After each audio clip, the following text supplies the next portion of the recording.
오늘도 클릭해주셔서 감사합니다. 구독과 좋아요 부탁드립니다.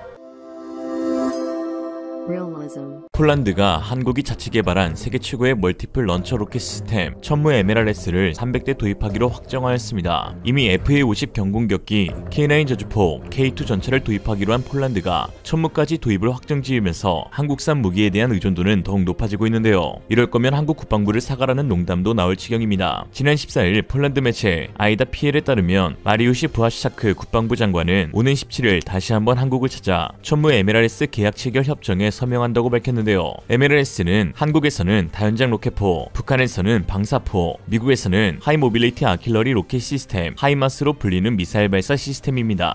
이날 부하시차크 장관은 매체를 통해 우크라이나 전쟁을 보면 포병이 전장에서 얼마나 큰 우위를 점하고 있는지 분명히 알 수 있었다며 당초 미국 하이마스 발사대 500대 계약을 추진하였으나 생산 지연 문제로 기존 수량 300대를 천무로 변경하였다고 했습니다. 아이다 PL의 기자가 왜 한국의 천무를 선택했냐는 질문에는 한국에서 주문한 K2 전차, K9 저주포, FA-50 전투기와 마찬가지로 천무는 최고의 품질과 효율성을 갖춘 무기체계로 최대 80km 거리의 정밀 발사와 약 300km의 범위를 타격할 수 있다고 하였습니다. 그러면서 한국 업체의 빠른 납기도 언급하였는데요. 그는 첫 번째 천무 부대는 내년에 폴란드에 배치될 예정이며 이는 첫 번째 포병대대가 2023년 말까지 운영된다는 것을 의미한다라고 했죠. 빠른 납기하면 한국이고 한국하면 빠른 납기죠. 괜히 한국 국가번호가 82겠습니까? 세계도 인정한 빨리빨리 민족. 이어 부하시차크는 한국과의 군사협력은 폴란드 방산업계에도 도움이 될 것이라며 폴란드에서 생산되는 천무에는 WB 일렉트로닉스의 토파즈 사격 통제체계와 옐치에서 제작한 828 군용 트럭이 통합될 것이라면서 한국 측이 미사일 생산에 필요한 노하우를 우리에게 제공할 것이기에 한국과의 협업은 모든 측면에서 승리하는 것이라고 할 수 있다라고 했습니다. 한국이 자체 개발한 천무 로켓포는 대표적 MLRS인 M270과 하이마스의 장점들만 모아서 개발한 세계 최고의 MLRS입니다. M270은 뛰어난 화력을 지녔지만 궤도형 차량의 한계로 기동성이 떨어지고 하이마스는 6의6 차륜형으로 기동성이 좋지만 227 로켓 6발 탑재할 수 있는 포드 한 기만 장착할 수 있다 보니 화력이 절반으로 떨어집니다. 그러나 천무는 828 차륜형에 방호력까지 우수하고 거기다 6발 탑재 포드를 2기나 장착할 수 있으며 전세계에서 유일하게 4가지 구경별 운용 플랫폼을 갖추고 있어 136mm 로켓 총 40발, 239mm 미사일 12발, 400mm 미사일 4발, 600mm 미사일 2발을 쏠 수 있습니다.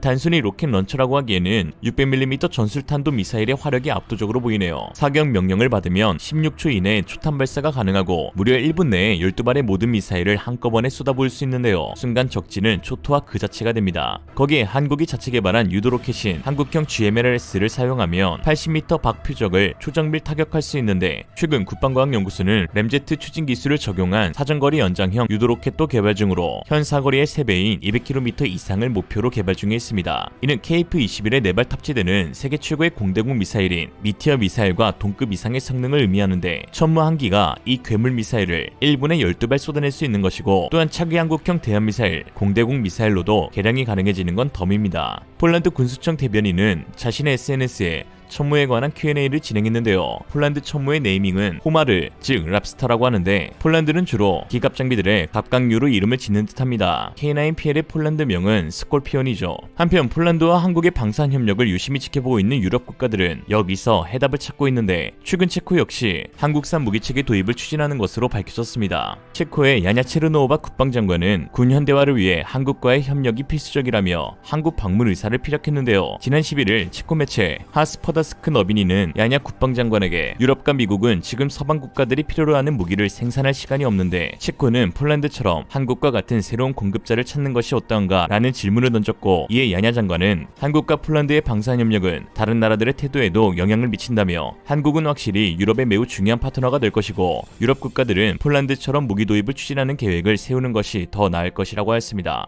그러면서 한국이 제공하는 생산시설, 수리 및 유지보수 측면과 납기 일정들을 고려할 때 구매 결정을 내리지 못한 국가들에게 쉬운 선택지를 주고 있다며 개인적으로 한국을 방문해 그들의 옵션과 제한이 무엇인지 알고 싶다라고 했습니다. 그새 또 유럽의 한국이 맛집이라고 소문났네요. 폴란드의 결단력과 한국의 우수한 방산 능력이 유럽에서 크게 회자되고 있는 중입니다. 현재 체코가 도입을 추진하고 있는 것은 ADD와 LIG 넥스원이 개발한 한국 최초의 휴대용 대공미사일 신궁입니다. 웬만한 무기는 한 번씩 다 써본 한국답게 한국군은 영국의 제블린, 미국의 스팅어, 러시아의 이글라 등을 사용한 후 이들의 장점을 모아 바로 신궁 개발에 착수하였는데요. 이렇게 탄생한 신궁은 대표 대공 미사일 미스트랄보다 6km 가벼우며 가격은 더 저렴하고 여기에 추가적인 신기술들이 들어가 명중률은 무려 95%에 달합니다. 특히 목표물이 1.5m 이내로 접근하면 폭발하는 근접 신강 기술을 적용하였으며 표적기의 비행 방향과 나란히 접근을 격추하는 동체 추적 비행 기능도 있어 적기의 조종사와 엔진 등을 타격할 수 있는 등 매우 효과적인 무기체계로 꼽힙니다.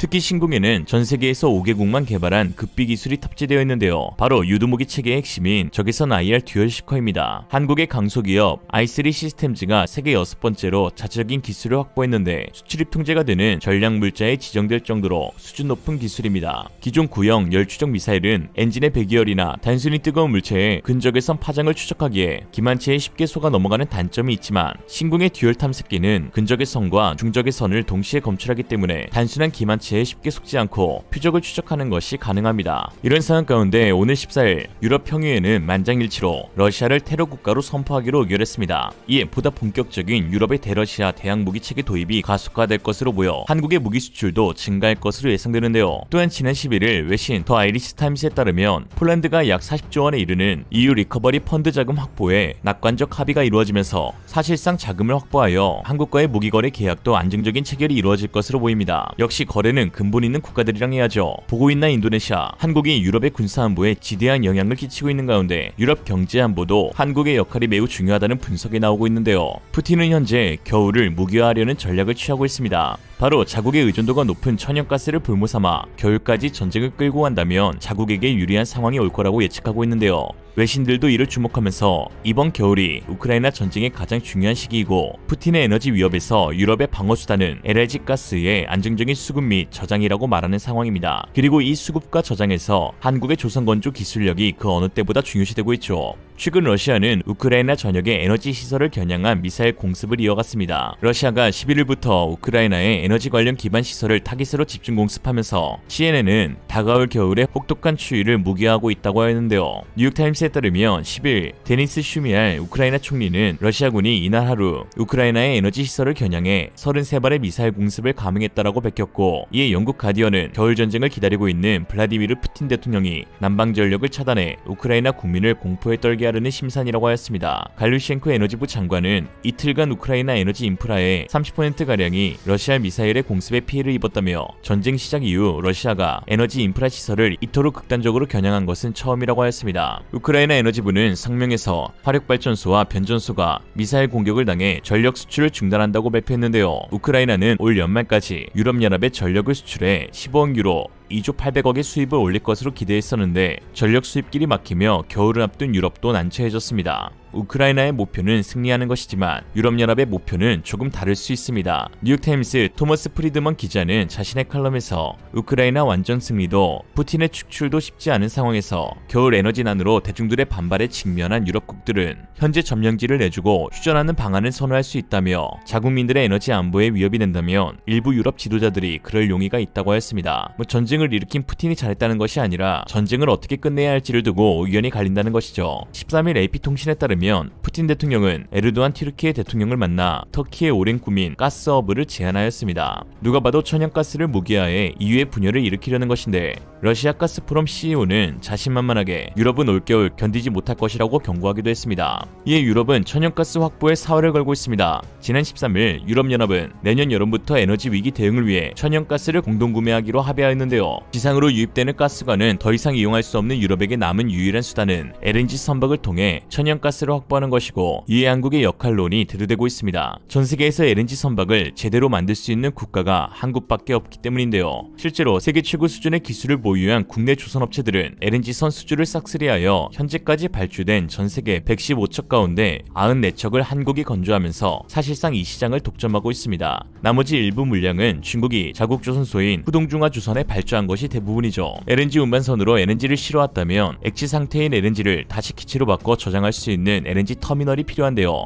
유럽은 러시아와 진행한 LNG 터미널을 중단하면서 한국이 만든 부유식 터미널 설비에도 큰 관심을 갖고 있습니다. 바로 FSRU입니다. 이 설비는 바다 위에 떠있다가 LNG 운반선이 LNG를 실어오면 그 자리에서 기화해 육상의 파이프라인으로 바로 LNG를 보낼 수 있는데요. 대형 선박에 저장 및 기화 설비 등 천연가스 송출에 필요한 모든 설비가 내장되어 있어 자유롭게 해상 이동도 가능하고 육상에 LNG 터미널이 없어도 FSRU가 있으면 LNG를 사용할 수 있습니다. 더욱이 지상에 짓는 LNG 터미널은 시간과 비용이 많이 들고 건설 지역 주민들의 반발도 있을 수 있으나 FSRU는 이 모든 문제를 해결할 수 있죠. 최근 FSRU의 발주량도 급증하고 있습니다. 영국의 조선해운 시황 분석기관 클락슨 리서치에 따르면 전세계 LNG 수입량의 12%가량이 FSRU를 통해 공급되고 있으며 지속적으로 성장할 것으로 전망했는데요. 놀라운 것은 한국이 전세계 FSRU 시장의 100%를 독점하고 있다는 것입니다. LNG 운반선보다 기술 난이도가 높아 진입장벽이 두꺼워 중국은 아직 쫓아오지 못하고 있는데요. 게다가 FSRU는 LNG 운반선보다 수익성이 더 뛰어난데 건조기간이 2년 6개월 이상으로 LNG 운반선과 비슷하지만 가격은 17만 세제곱미터급 한 척이 3억 3천만 달러로 같은 체급의 LNG 운반선보다 30% 이상 비쌉니다. 최근 유럽이 가스 공급망을 유지하기 위해 12개의 FSRU를 확보하고 9개의 FSRU를 추가로 도입할 계획을 발표하자 전세계에 남은 FSRU 도크를 두고 각국이 경쟁하는 상황이 벌어지고 있는데 한국의 도크가 비는 때만 애타게 찾는 국가들이 많이 있죠. 동방의 조그마한 땅이 유럽 대륙 1000만 제곱킬로미터에 거주하는 8억 명의 군사경제 안보에 큰 영향을 끼치고 있는 상황입니다. 이게 대국이지. 어디 보냐고 중국.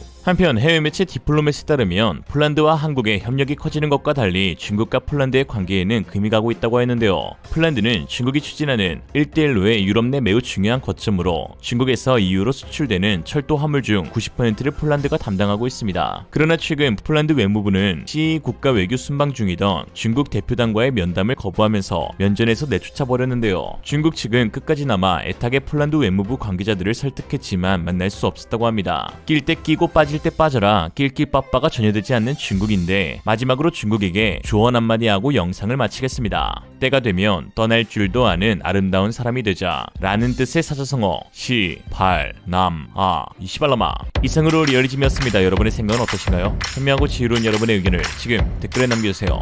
감사합니다.